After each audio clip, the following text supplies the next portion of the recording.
Good morning, nerds.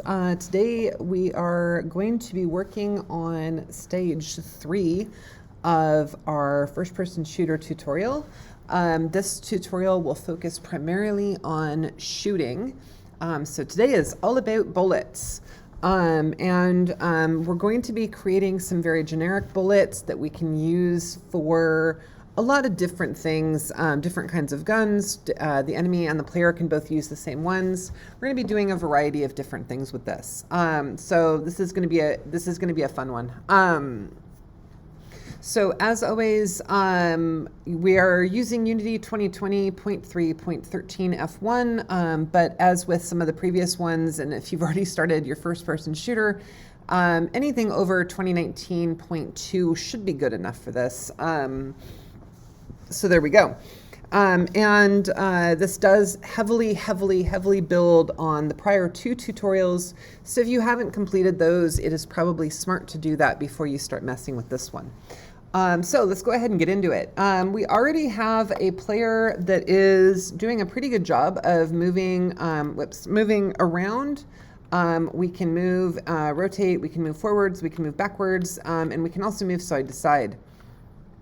That's giving us a pretty good start. Now for today, what we're going to be working on is learning how to fire when the mouse button is clicked. So that's going to be our main objective today.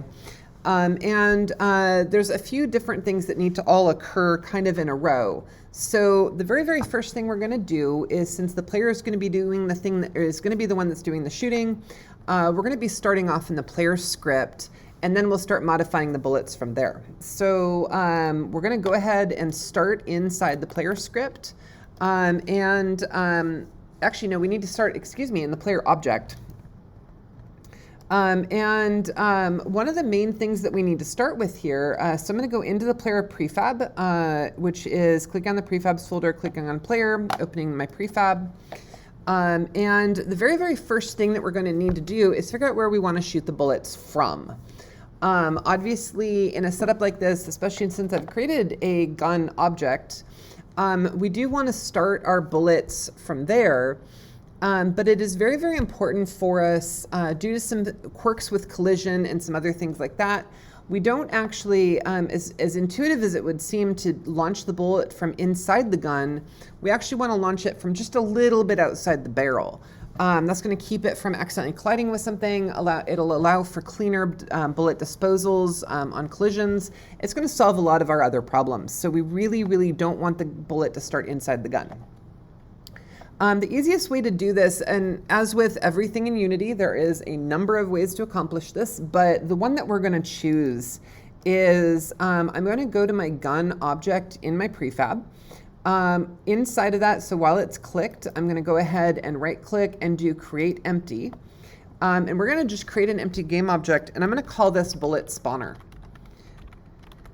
And again, as with a lot of things, we can decide how much detail we want to get into in separate scripts. There's a lot of people who advocate for, small scripts that do a single thing kind of all over the place. And then there's some people who would rather have, one script to rule them all kind of a mentality. I do fall into the latter tendency, and so you're going to see me building really large, a few really large scripts as opposed to a lot of little ones. Both approaches are pretty great. I'm more familiar with the larger approach, and so that's the one I tend to take. But there are some very good reasons to do it the other way, and maybe even attach my firing mechanism to the literal bullet spawner itself as opposed to doing it from within the player script. I'm not going to do that on this one, but I do want to call out that is a great method, and some of you who are watching other tutorials may see that method used by other people.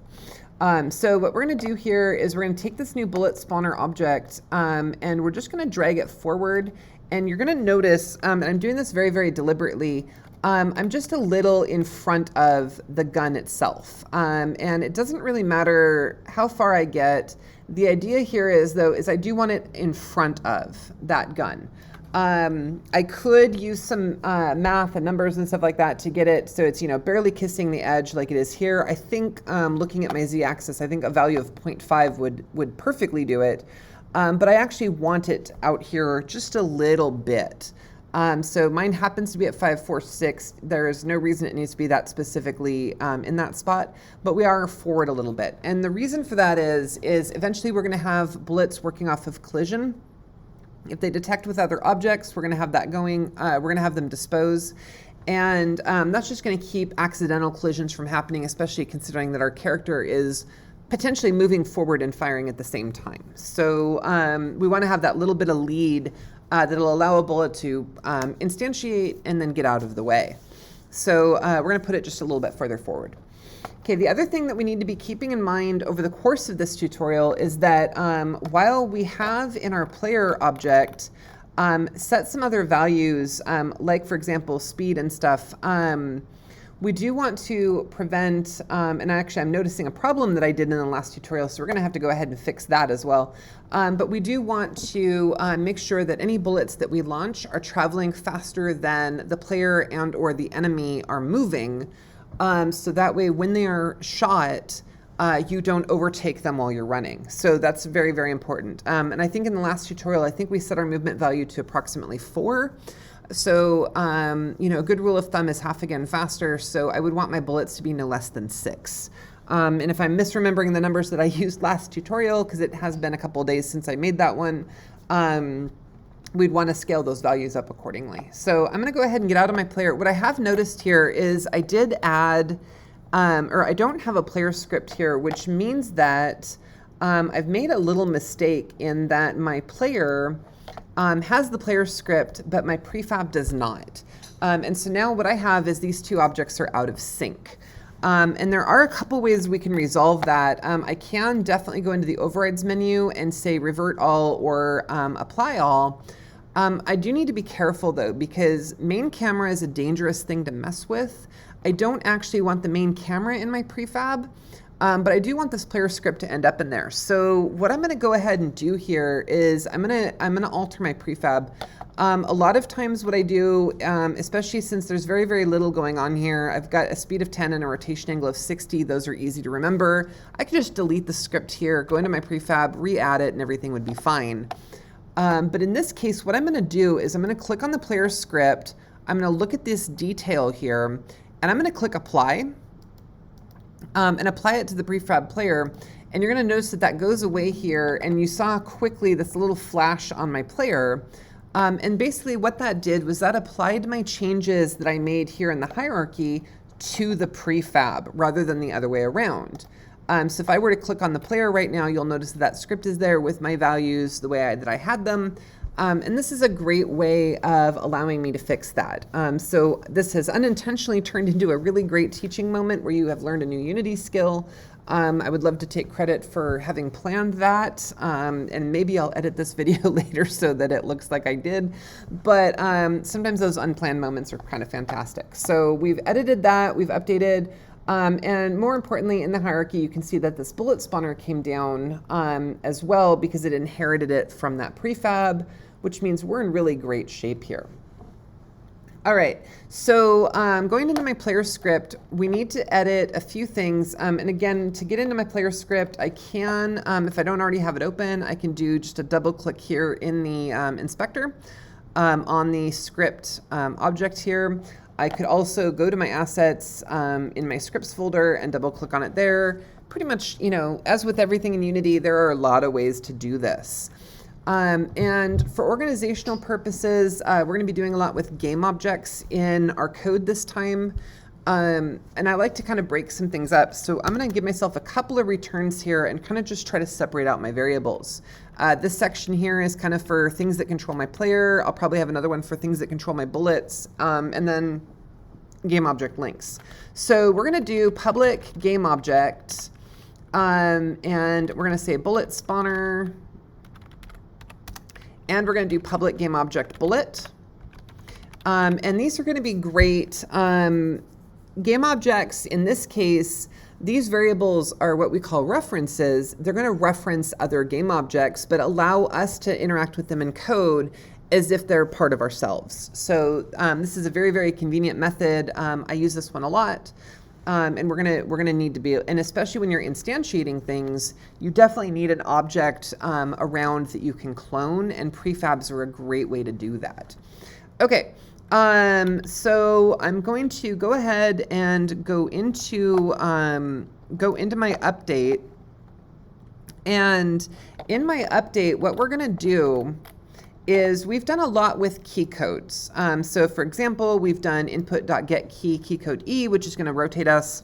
And so I'm going to kind of go down below our last one, because again, I want to try to cluster things together. So I've got directional movement, I've got some rotation here, and we're going to go down and we're going to go ahead and we're going to ask, instead of asking if a key is hit, we're instead going to ask if a mouse button is hit. So the code for that is going to be if input.getButton, I'm sorry, no, that's get mouse button. And then we have to give it a number. And so I'm going to use 0 for this, but I want to explain this out real fast. We've explained this in a couple of other contexts, but computers start counting at 0. They don't start counting at 1. So the things that we think of as like the first button or the first key or the first item in a list or whatever is typically item 0. And then 1 would be the second one and third one, and et cetera. 2 would be the third one, et cetera. For us, mouse button 0 is the primary button on the mouse, which in most people's configuration would be the left mouse button. However, if the person has gone into their settings on their device and switched it so that their right mouse button is their primary button, Unity will actually respect that choice. And instead of it being a left button control, it will be a right button control, and you don't have to do anything. It is just the primary, 0 is the primary button.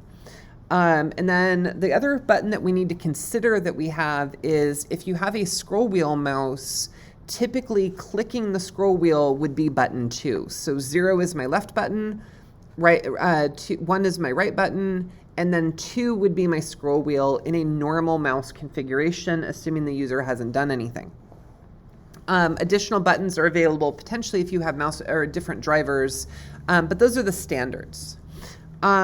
So we can now take that, if we have that button down, it's assumed that we want to shoot some bullets. So now what we are going to do is a thing called instantiation.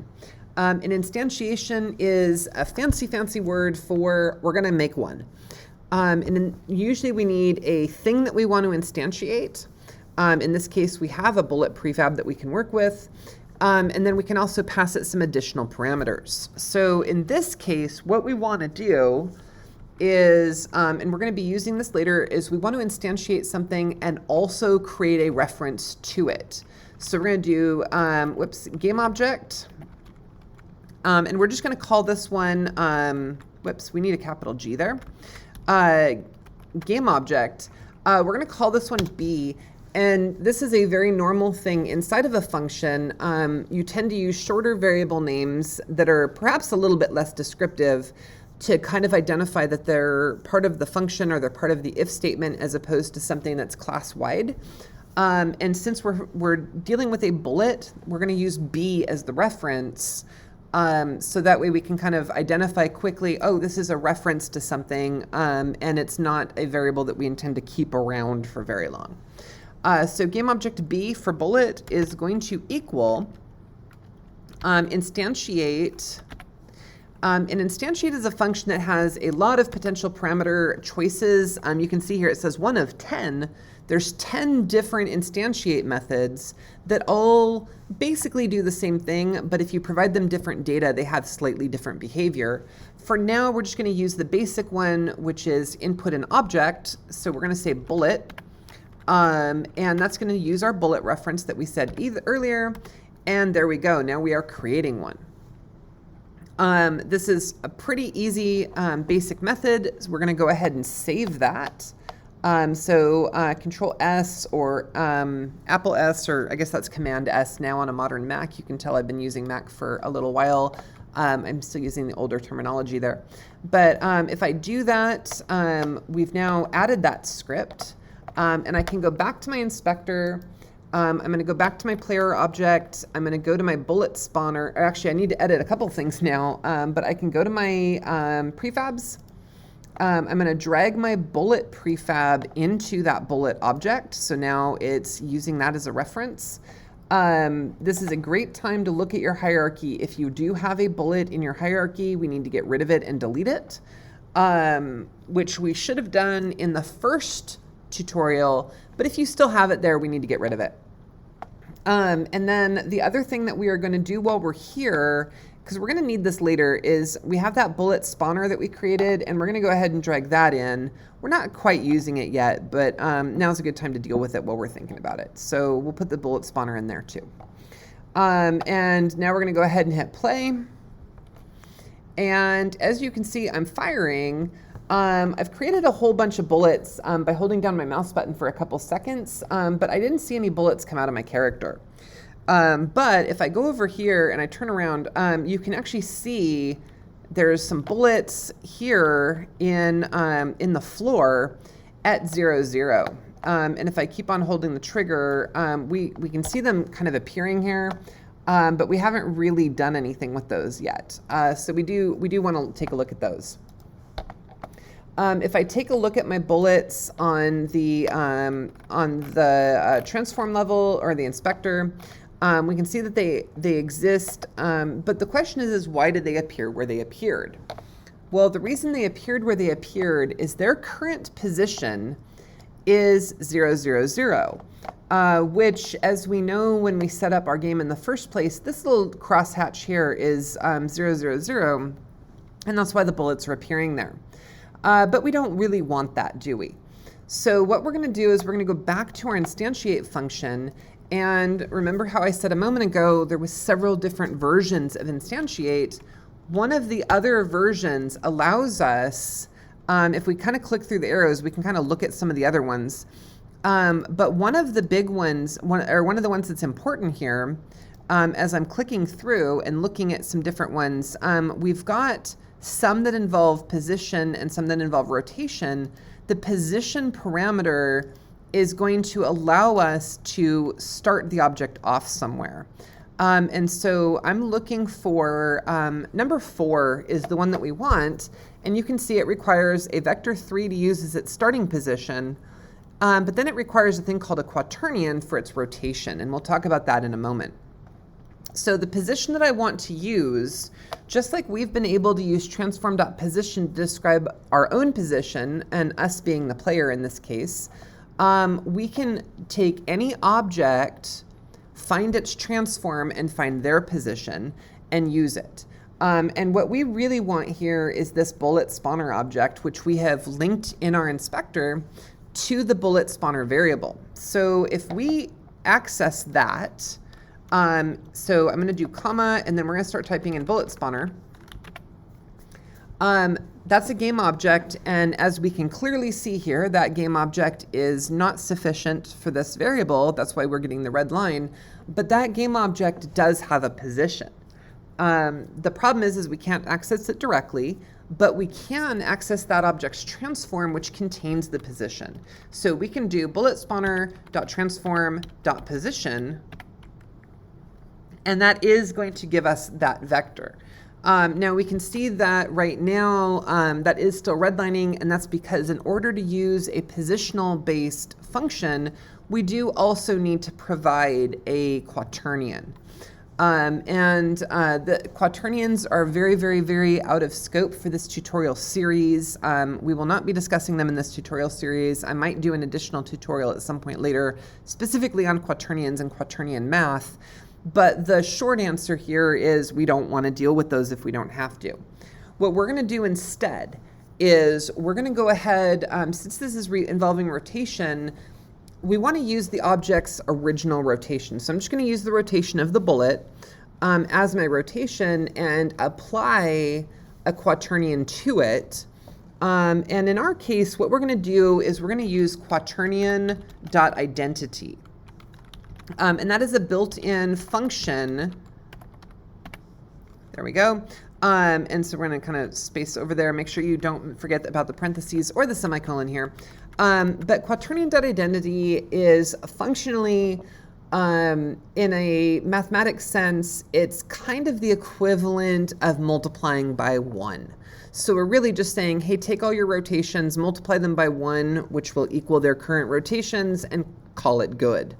There's a little bit more going on under the hood than that in terms of the actual math behind how the quaternion works, but it's good enough for any purposes that we're using for discussion here.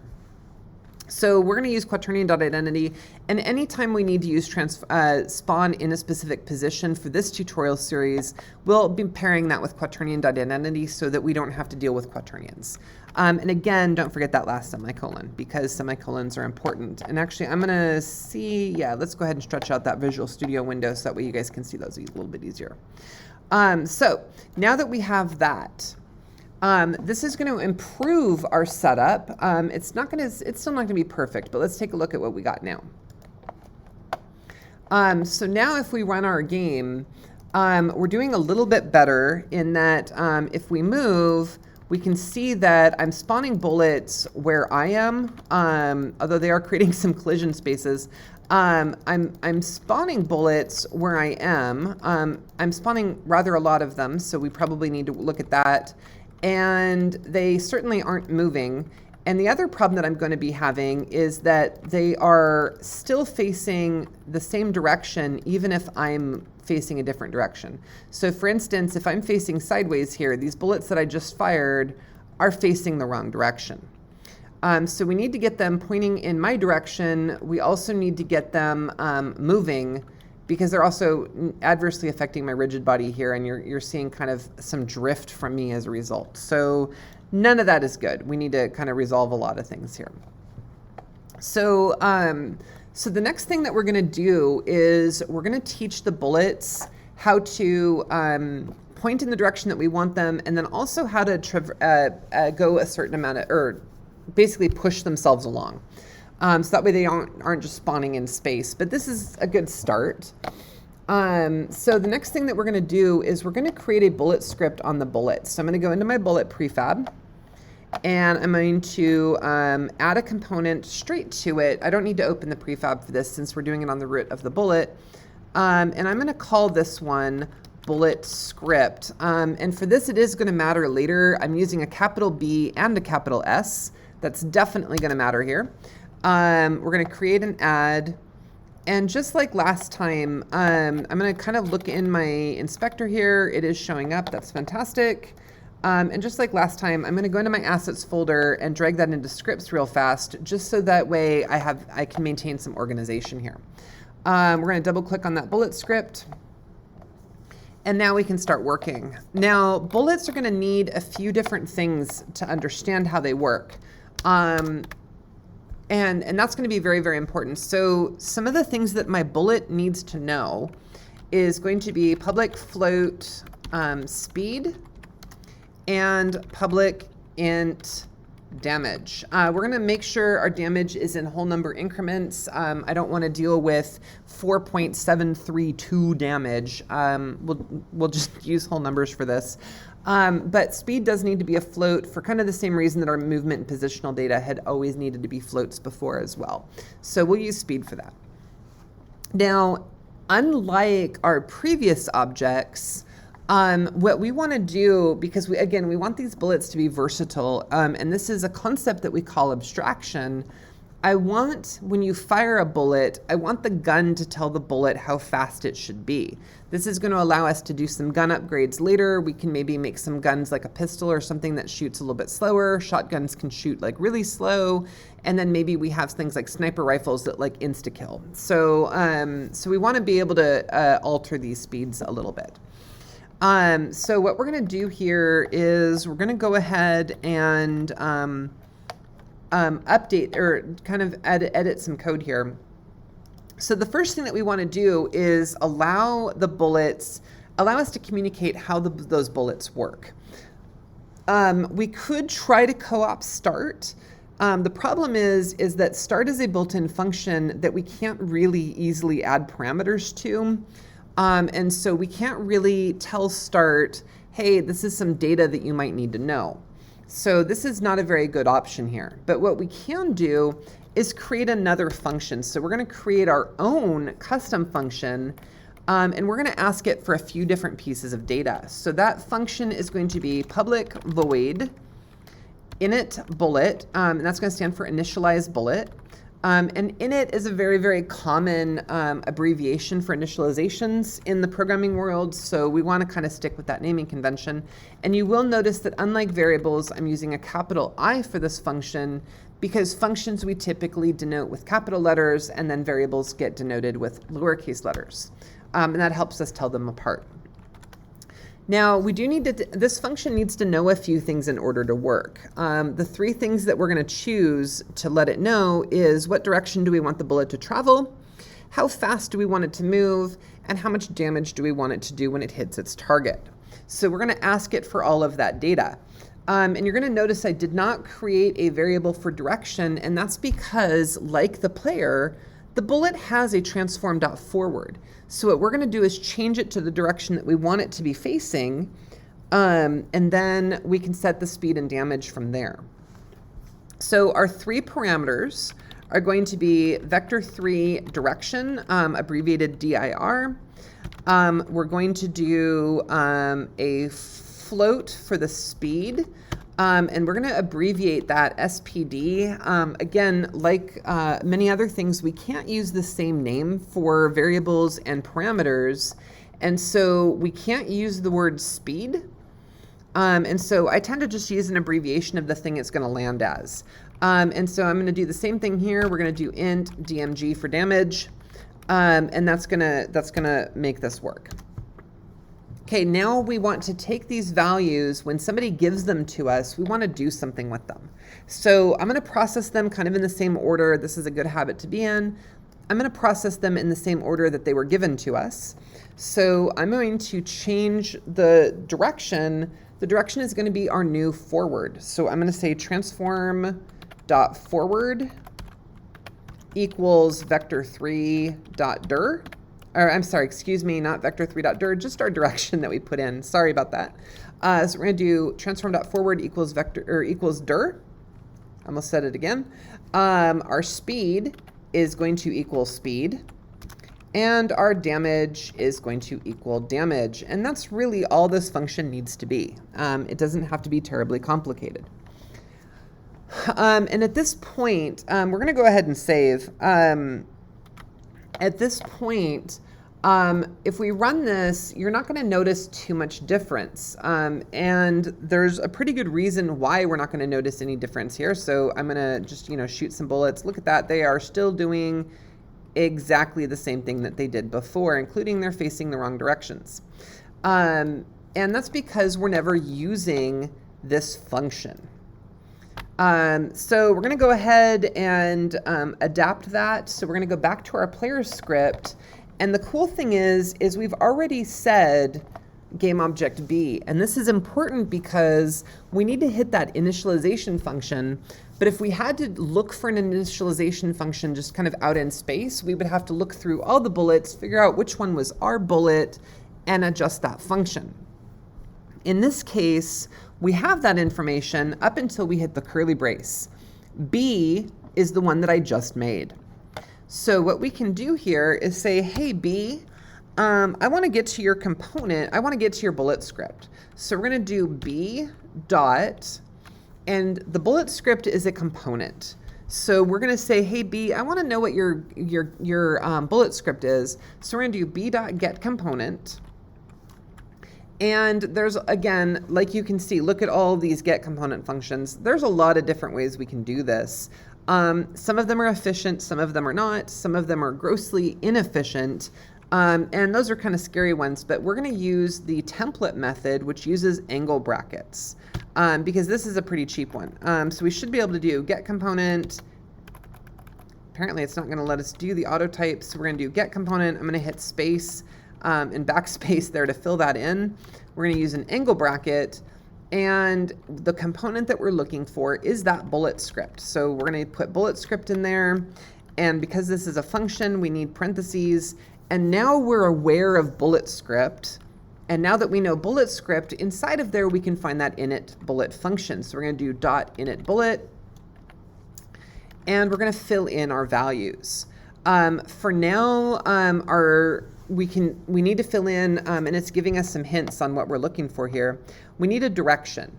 And the nice thing is bullet spawner does actually have a direction. It has that Z axis. So we can actually say bullet spawner dot transform dot forward. That is our forward direction. We need to give it a speed. In a future tutorial, we will learn how to modify our guns and change our speeds and things like that. For now, we're just going to give it a static speed of 10. To facilitate some easy testing later, we're going to give it a damage of 100. That is going to kill enemies outright once we've taught the enemies how to take damage. But for now, this is a good decision. So we're going to go ahead again and do a save all because we've adjusted some scripts in a couple of different places. And if we run our game now, let's see what happens.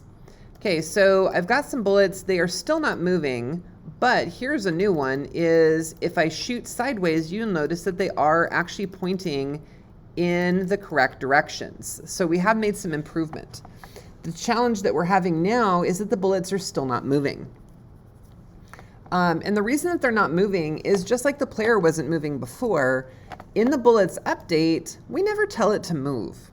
So what we're going to do here is we're going to tell the bullet to move its direction and by its speed. And the code is going to look an awful lot like when we move a player forward. In fact, we can actually copy that code. So I'm literally going to copy the code out of move forward in player. So in the player script, we've got if the key code is W, that's our forward. We're going to copy that.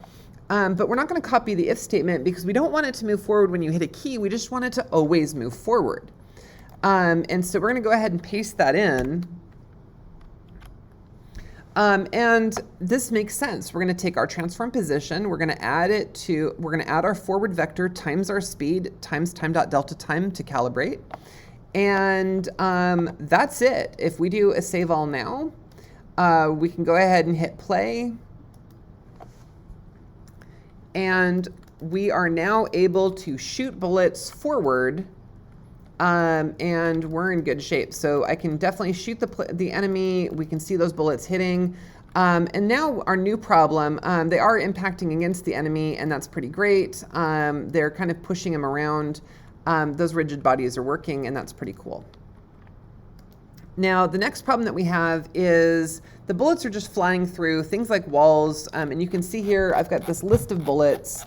They're not able to get rid of themselves. And there's two issues that we need to deal with kind of at the same time. And the first one is the bullets aren't just despawning when they collide with things. So we're going to go ahead and fix that. That's another one of those things that's going to get worse before it gets better. But we're going to make sure that they dispose of themselves when they collide. And then if they go out in space, for example, if I shoot some this way, we eventually want them to delete out there too. So the very, very first thing we're going to do is we're going to go ahead and stop our game. We're going to go into our bullet prefabs. So I'm going to my prefabs folder into bullet. And again, in this case, I can just work right here in the screen. I don't need to actually open up the prefab. I'm going to add component. I'm going to add a rigid body, which we've done with the player and the enemy. There's not a whole lot I need to mess with here except for turning off the gravity. So we're going to get rid of that. But this will allow us collision detection because physics occurs with collision. Now, this is going to cause some really crazy behavior. Watch this. If I go ahead and fire some bullets now, they're going to go all over the place. And they're going to do this kind of swarm effect. And that's because as they collide with each other, they're spinning because physics. But they're still trying to move forward at a fairly fast rate. So as they're tumbling in the air, they're also moving forward. And that's what's giving us this weird swarm, which clearly we don't want. So there's a couple of things that we can do to fix that. Number one, if we slow down the firing rate, they won't do that as much. And we do need to do that. But we also probably want to make this so that the bullets will also not collide with each other. And that's a really important thing to do. So we want to make the bullets not collide with each other. And that's also going to prevent, since our bullets do travel pretty slow, although some of you might want this, That's also going to prevent John Woo style, like shooting bullets out of the air and things like that. So, because we don't want to, that doesn't actually happen in real life. So we don't want that to happen here. So what we're going to do is we do need to alter. So Unity allows us to alter physics. And a long time ago when the Earth was flat in 2D, if we wanted to change the interaction of objects in terms of collision, what we could do is we could place them on physically different layers, because to our viewpoint in 2D, if we use an orthogonal camera, which is very, very different than a perspective camera, and it's hard to describe here in voice, but basically an orthogonal camera would give us a little bit different view of things. And we wouldn't notice things. And so those were referred to as collision layers. In 2D or in 3D, we can't quite get that same effect, but we kept the terminology. So you'll hear the phrase collision layer in a 3D game, mostly because that's just kind of what we've always called it, even though that concept isn't necessarily applicable in 3D. So layers here is going to give us some different collision options. What we're going to do is we're going to go to our edit layers. We're going to make one custom layer. So if we click on layers up here in the top right corner, we go to edit layers. We can add an additional, we've got tags that we've added, but we can also expand out layers, and there's a user layer 6. We're not going to mess with user layer 3 because the order matters and I don't really want to take this spot out of the middle. So we're going to go user layer 6. We're going to go ahead and call this one bullets. And now that we've got that in there, this does autosave, so we can go back to our inspector. And we need to tell physics to just let things on layer 6 ignore other things on layer 6. So by default, everything is in the aptly named default layer. If we put our bullets on layer 6 and then tell layer 6 to ignore other things on layer 6, bullets will ignore each other. So we're going to go to our bullet prefab. Right here where you can see layer, we're going to switch our layer to 6, which is bullets. Go ahead and change the layer of the children. It shouldn't matter, but this will change any child objects like our capsules and stuff like that to that other collision layer. That's a safe thing to do just to make sure. I don't think it's going to matter, but it's worth doing. And then what we need to do is alter physics to go ahead and have those things ignore each other, even though from a physics standpoint, they really shouldn't. So I'm going to go up to my assets. No, excuse me. I'm going to go to my edit menu and go to edit project settings. I'm pretty sure that's where it is for you on a PC as well.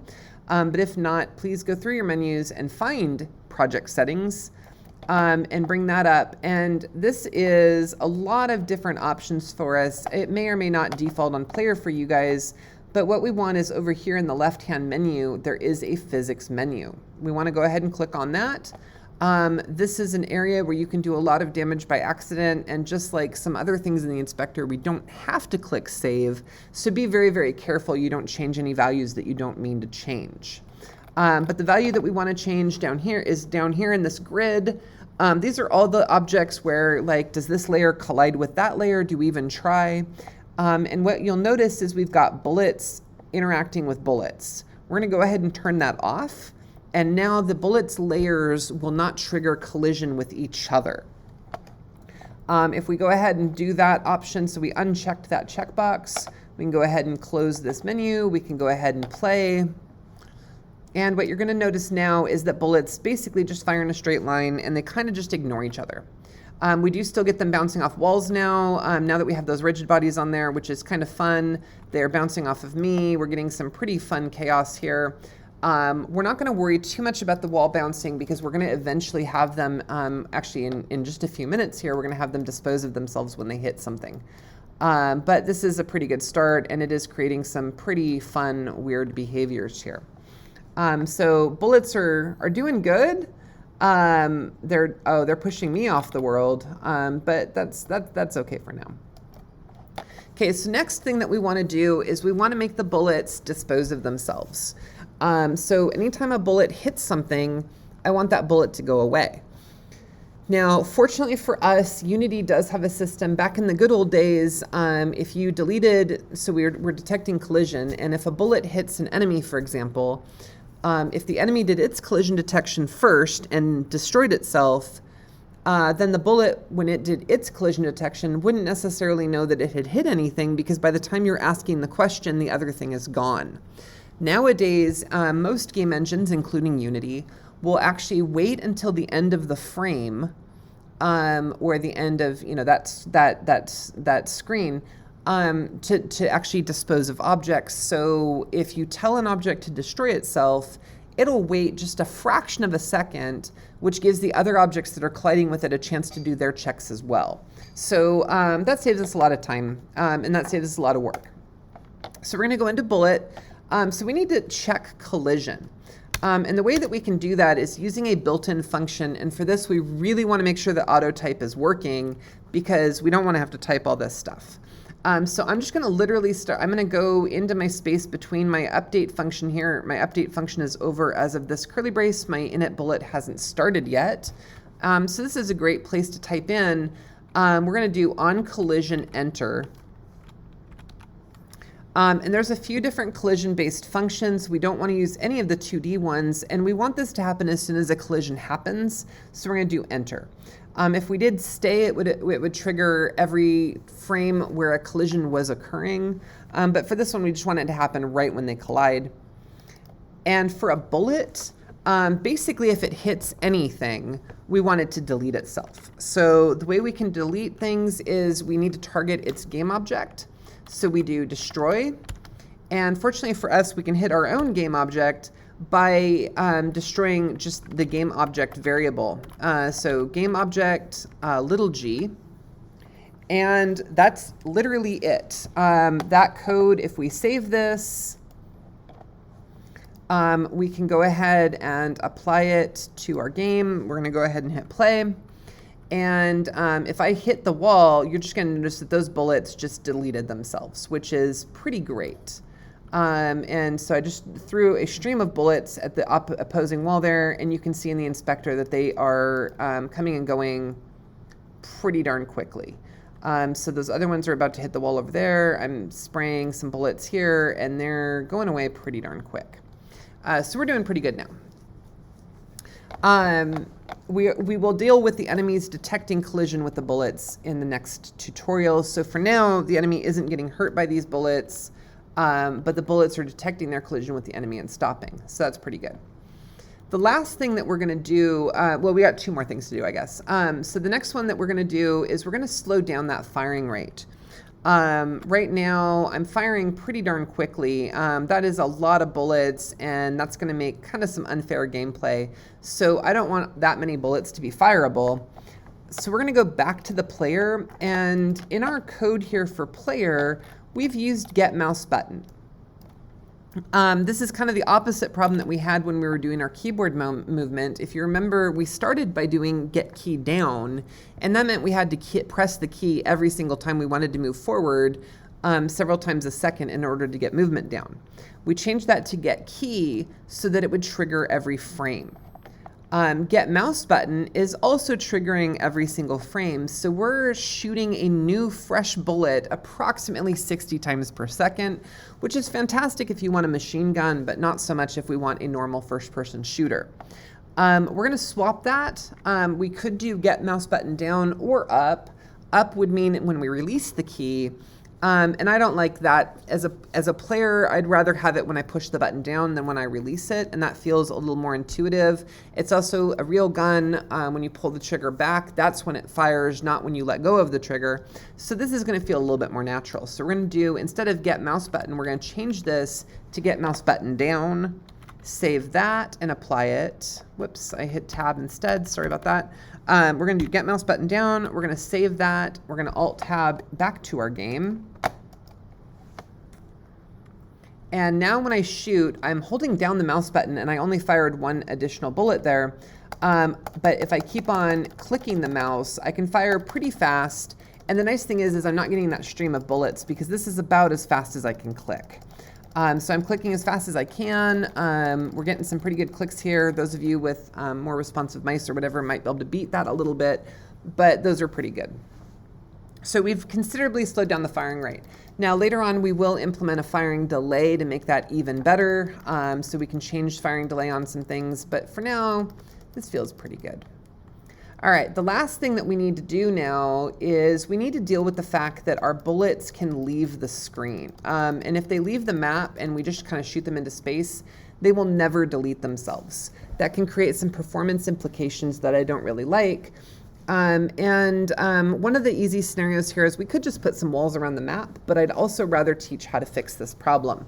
There's a lot of ways, just like everything else, there's a lot of ways we can do this. But what we're going to choose to do this time is our map is approximately 100 by 100.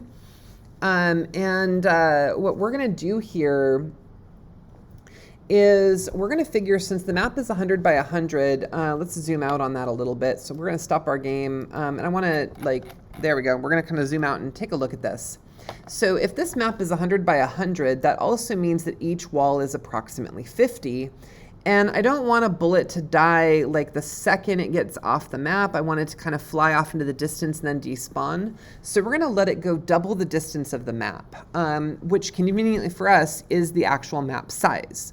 So if I let it go 100 this way, or 100 this way, or 100 this way, or we're going to code a y-axis just in case something happens and we somehow manage to shoot up or down, we don't lose the memory off those bullets. I don't think that that's very likely, but just in case.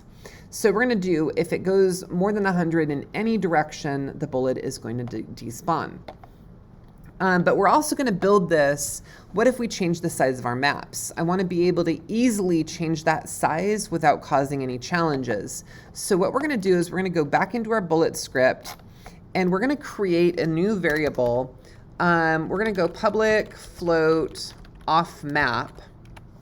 And that's going to allow us to kind of designate like how far is that map boundary, right?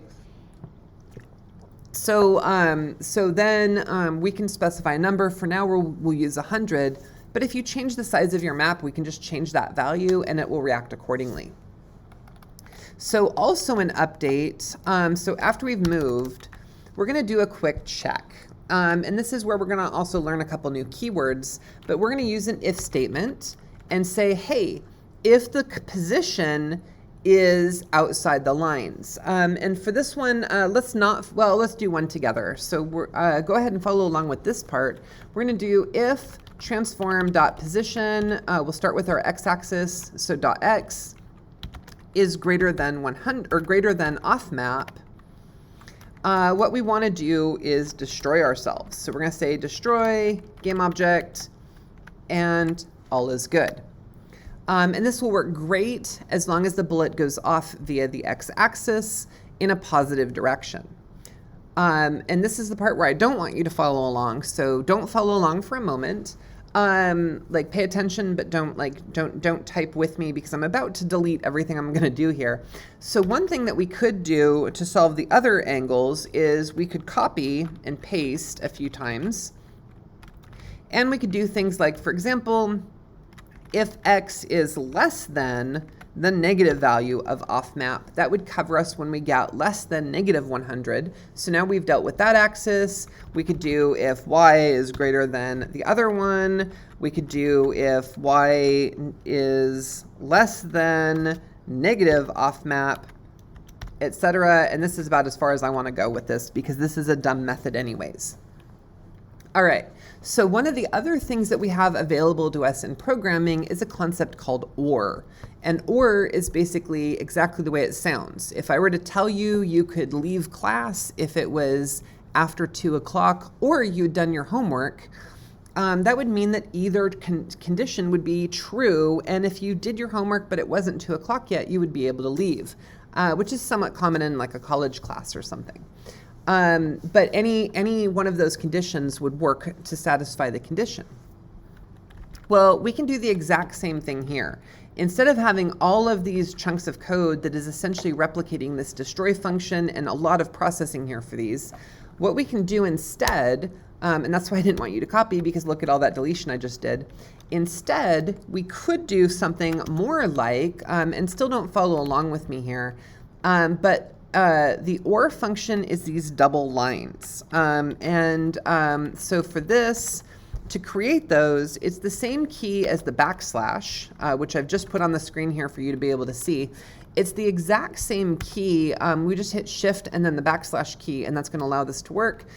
So for example, I could do, and again, this is not one where you want to follow along yet, but I could do, for instance, X is less than the negative value of offmap, or Y, or Z, but I'm still going to end up with 6 conditions if I do that, and that's still pretty messy.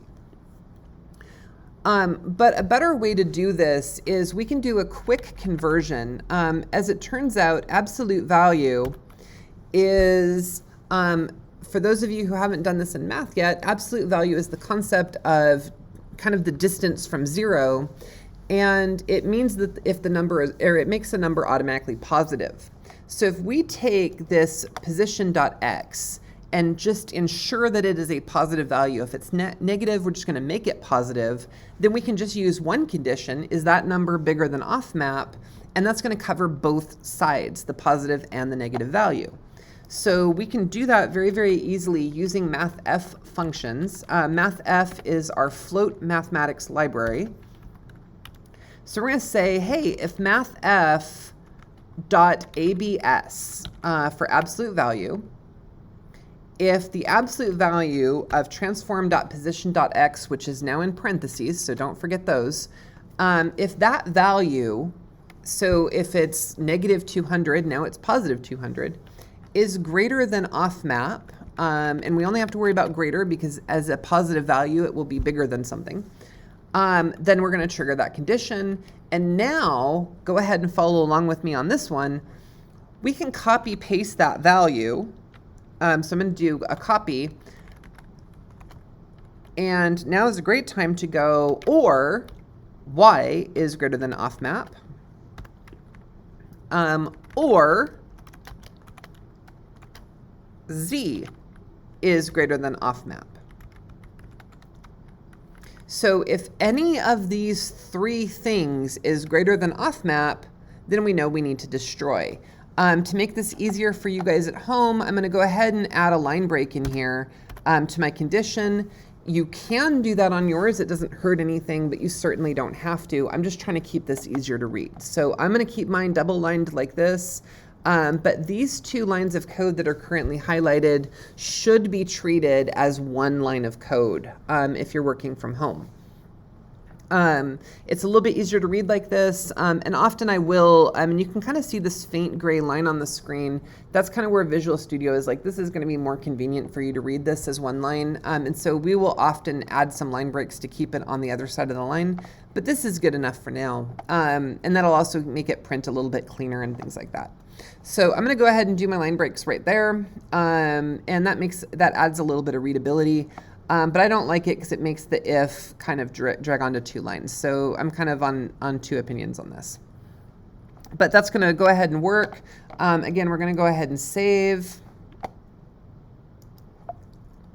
And now if we go back to our screens, I can fire off into space. Now my bullet doesn't seem to be firing. It does seem to, I can see a shadow. It looks like it's firing, but it's not going. Did I do something backwards? So we're going to go back and look at my code. If transform.position.x is greater than, oh, I know what I did wrong. Okay, so we're checking to see if that position is greater than offmap. But if we go back to our inspector and we look at our bullet, I have forgotten because our offmap value is 0, which means that if my position is greater than 0, I'm going to delete myself. And that's really not what we want. We want to go ahead and set that offmap value to 100, so we have to get a little ways away. So I forgot about that, but that's a pretty easy fix. Now bullets do seem to be working. Again, we still collide with the walls, but I'm going to go ahead and shoot into space and then wait a moment. So I just fired a burst of bullets out, and it'll take them a little while to get off screen, far enough, but we should start to see them delete from the hierarchy, and sure enough, there they went. So We saw those delete.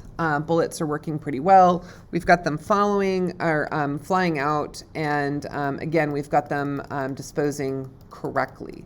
So at this point in time, we've got bullets. They're spawning from our gun. They're firing in the correct directions. They are terminating when they need to terminate. They've got collision on them. So we're in a pretty good space. In the next tutorial, what we'll do is we'll make the enemy respond to the bullets, because right now I can shoot all I want at the enemy, and you're going to notice that he just doesn't seem to care all that much. So in the next tutorial, we will figure out how to get the enemy to deal with that, and then maybe teach the enemy how to perhaps fire back at us. So for now, we are in a good stopping point. So we're going to end this one. So again, this was the third tutorial. Thank you for joining us. And if you liked what you saw here, as always, please hit like and subscribe. And we will see you again next time for another adventure. Keep on creating. Have a great one, everybody.